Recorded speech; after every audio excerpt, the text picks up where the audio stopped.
I love Holland, and I know you hate it when it's called Holland, but in England we call it Holland. If you're in Den Haag, then of course it's South Holland, but here I know it's Netherlands, really, not Holland, but to us British it's Holland. And the obvious, quite obvious adjective of Holland is Dutch. There's one letter the same, H. I don't know why this happened. We have an amazing relationship, Britain and Holland, as well you know. You're good at football, and we're not. You have an amazing history of painters and merchants and civilization. And it's a secret not many British people know, but Western civilization eventually, really, to be honest, was invented here, in Amsterdam. It's where it all came from. And most British people are not aware that you invaded us successfully in the 17th century and took over. And that all modern Britain rose from the ashes of civil war and discontent because of your little orange man, William, for whom we're eternally grateful, and through whom we had a Bill of Rights. And those of us who love history, and I'm sure you all do, it's hard to live in a town like Amsterdam and be a little Amsterdammetje without loving history, know that we, in 1688, we had what we call the Glorious Revolution, which was the arrival of King Billy and his wife, Mary, who was a Stuart, of course. And we had a Bill of Rights as a result. And without wishing to be in any way anti-papist, we also made sure that that was the last time we had a Catholic on the throne, and any more of that nonsense of setting fire to people. And although we didn't take Protestantism quite as seriously as you did, with your lovely Calvin and his charming attitude to life, we took the one part of Protestantism that essentially made Britain's fortune, which was what is these days known as the Protestant work ethic. Whose lap are you going to sit on? I don't mind being photographed. I don't mind being photographed. It's fine to photograph me. It's okay. He's allowed to photograph me. I'd rather he photographed me than you ran up to him and said, don't photograph. It's all right. It's all right. It's fine. Help yourself. Mit flits? Mit flits? Yeah, good. Goed. Yeah. Echt mooi. Yes, I know I'm not here to give you a history lecture, you know all this, but it just, every time I come to Amsterdam, it does give me pleasure to remember just how united our countries are and how much we have in common in terms of, we're both, you know, Napoleon wanted to insult Britain during the Napoleonic Wars, and he called us a nation of shopkeepers, and he thought that was an insult. But you as Dutch people will know that all he was saying is that we're a great commercial nation. And that's what the Dutch are, you're a great commercial nation. And a lot of British people think, oh, Holland, it's amazing, it's so tolerant and open and free, and there's such diversity and acceptance. It's particularly in the sexual sphere, years ahead of anywhere else, but also racially and in every sense, it's beautiful. They forget that you sent a third of your population to populate South Africa and turned it into the most violent, repressive and hideous regime since Nazism. So not everything Dutch is necessarily wonderful, but you got rid of them, that's the great thing, you got rid of them. And all the ones who stayed behind seem very charming. But I tell them, and I may be wrong, you can put me right here, I also say, yes, they've legalized prostitution, but that's not because they're open and free, it's so that prostitutes pay tax. And that's the good reason. You're a good commercial nation. And it's an honour always to be in Amsterdam. Apart from anything else, it's such a beautiful city. It is so beautiful. Every time I see it, my mouth drops open because I forget how lovely it is. And again, it's lovely for tax reasons, isn't it? Because there was a tax on the width of houses, and so you have these beautiful houses. And there's just every angle of every gracht, every angle over every bridge, is like a famous jigsaw puzzle. You think, oh yes, I'm sure I did a jigsaw puzzle once of that. It just looks so perfect. And it's a very amazing place to live.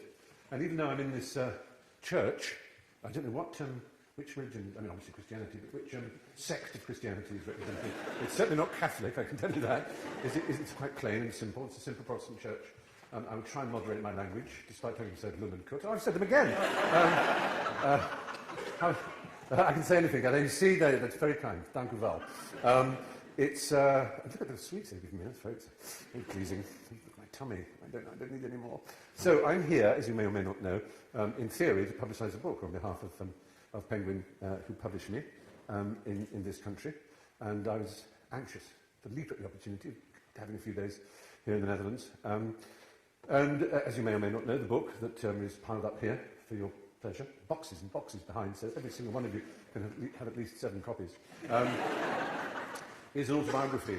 It's the second volume of my autobiography. The first volume I wrote some years ago, in fact, and was about my childhood. I had a very peculiar childhood. Well, peculiar now, it seems strange, though when I was young it seemed normal. I was sent away at the age of 7 to a boarding school 200 miles from the home in the country where I grew up. And if that seems very cruel and peculiar and Harry Potter, it's because it was very cruel and peculiar and Harry Potter, but that's the way children were educated, certainly of, I suppose, of a certain type of family. My father had been at a private school when he was tiny, and my mother, when she was 4, my mother went away to a boarding school. It was just normal. We considered it the usual thing. The only thing that was unusual was that I kept getting expelled, or kept getting thrown out of schools. I was always being, for some reason or another, I was always being thrown out. Thieving, lying, cheating, being wicked, running away, all the things that children can do, I did. I suppose if I'd been born 30 years later, I would have been told I had attention deficit disorder. Instead, I had, unfortunately, what they called in those days, being an irritating dick disorder. So the medicine for that was strokes of the cane, and I was regularly beaten. Of course, it did me no harm at all. I'm completely normal. But I grew up, therefore, always being an outsider and a rebel. Although I didn't seem very rebellious, I didn't grow my hair. I didn't inherit my rebellion like all my school friends did from the United States of America. It was traditional in the late 1960s and early 70s, when I was a teenager, to borrow the language of rebellion from America, as it is today, as kids will, in terms of their clothes and the hairstyle. But for some reason, and I can't understand it, I borrowed my style of rebellion from late 19th century decadent literature. So instead of Mick Jagger being my hero was Oscar Wilde. And people go, oh, it's very kind, thank you. He's a great man. And you will be aware, perhaps, and if you are not, I hope you're very proud, that, of course, his name, Wilde, is a Dutch name. And his father's family was Dutch. So you can, although he was an Irishman and born in Ireland, his father's family was Wilde, and he was of Dutch origin. So it's another great thing you can claim. So there you are. Isn't it amazing? Holland is just emerging as more and more of the perfect country every step we take in this little discussion. And there were a number of reasons, of course, why I might have taken Wilde as a hero, and the first of them we have to get over, like a hurdle in a horse race, is sexuality, because I was... when did I first know I was gay? It's a question a lot of gay people are asked, and I think probably when I was being born. I think I looked up and said, well, that's the last time I'm going up one of those.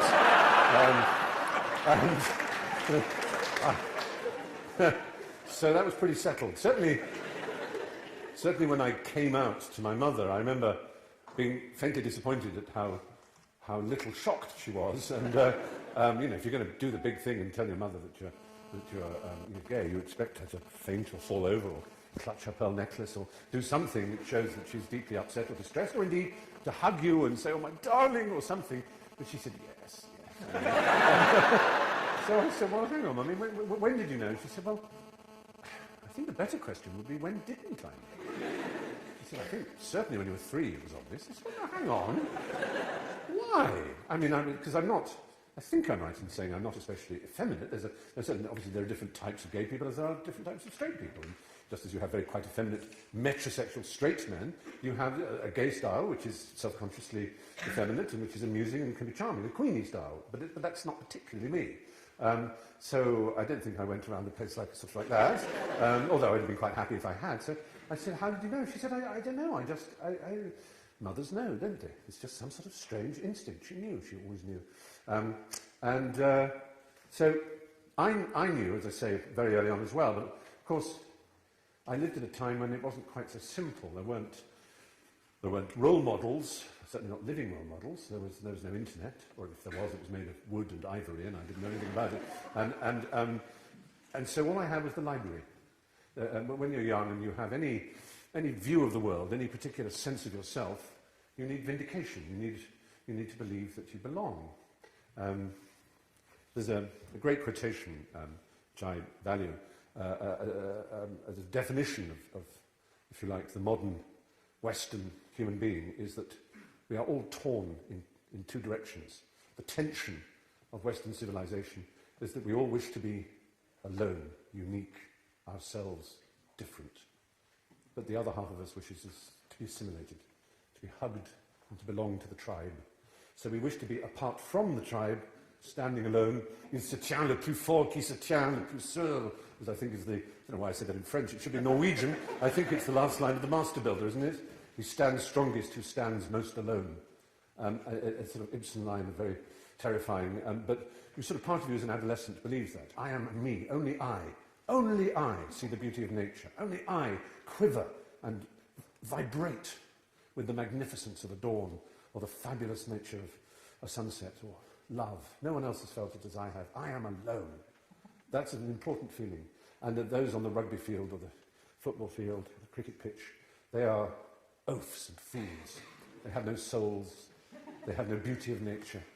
I am alone. But you particularly feel this, of course, if you have this thing inside you, this feeling that you are perhaps cursed by a sexuality that will make you lonely and unhappy for the rest of your life, because certainly in the early 1970s that was the basic view of anybody who was gay, was that either you would call them sick in the sense of ill, or sick in the sense of wicked, and one thing could be certain was that they would have a lonely and unhappy, unaccepted life.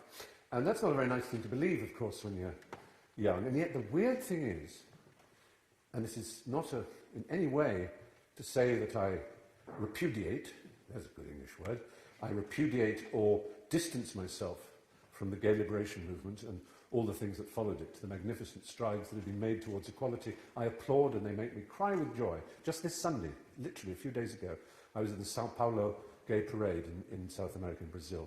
It was between 3.5 and 4 million people marching. It's unbelievable. Everyone watching, it makes me cry thinking of it. It's fantastic. But I wonder if I had been born 19 years ago, some of you may be 19 years old here, or even 30 years ago, I wonder if I would have had the impulse that overcame me as a teenager, which was to find a fellow spirit somewhere, because there was no one in the world I could ask, not one single living person. The only people I could ask were dead, and they lived in libraries.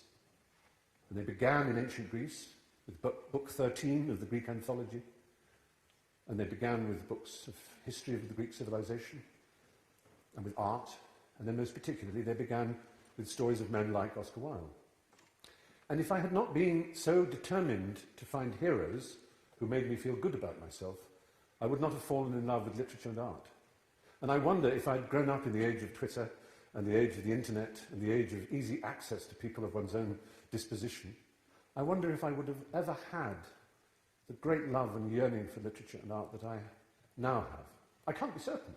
It may be that I would always have been in love with language and in love with ideas and the life of the mind and art and all the things that to this day excite me more than anything else. But I do know that whereas my friends spent their time worrying about dating girls and playing rugby matches and watching football, I would be in a library chasing one book after another. You know how you now do it with a mouse click, with a metalink? You know, that's in blue so you can click it. And like a mountain goat, you can leap from crag to crag, or like a butterfly from flower to flower, just by clicking. In books, this is done by bibliographies. There's a book, so I remember it all began with watching a film of The Importance of Being Earnest. It was made with Edith Evans and Michael Redgrave. Wonderful film. And I was 10 or 11 when I was watching it, and I remember I was kneeling on the floor watching it. And there was a particular line, almost all of it went straight into my head and stayed there. The language was so beautiful, I remembered it, in the same way that I'm sure any of you who've fallen in love with someone whom you've never seen again can remember exactly where you were. They might have been just getting onto a tram or just turning the corner around a bridge, and you caught sight of someone and thought, oh my God, that's the most beautiful person. And I bet every detail of that is in your head. And it's the same with music and literature. When it first hits you, when it first really smacks you on the forehead, you never forget it. And it just happened to be the comedy, The Importance of Being Earnest with me. And it was Algernon saying to Cicely, would you be offended if I said that you seem to me to be in every way the visible personification of absolute perfection? And I remember thinking, suddenly, that I had this whole new and extraordinary weapon, friend, comforter at my disposal, and that was language. Because I knew I had language, because I could go, sir, please can I go and have a pee? I'm hungry, shut up, I don't want any, no thank you, yes please. I knew language could do that.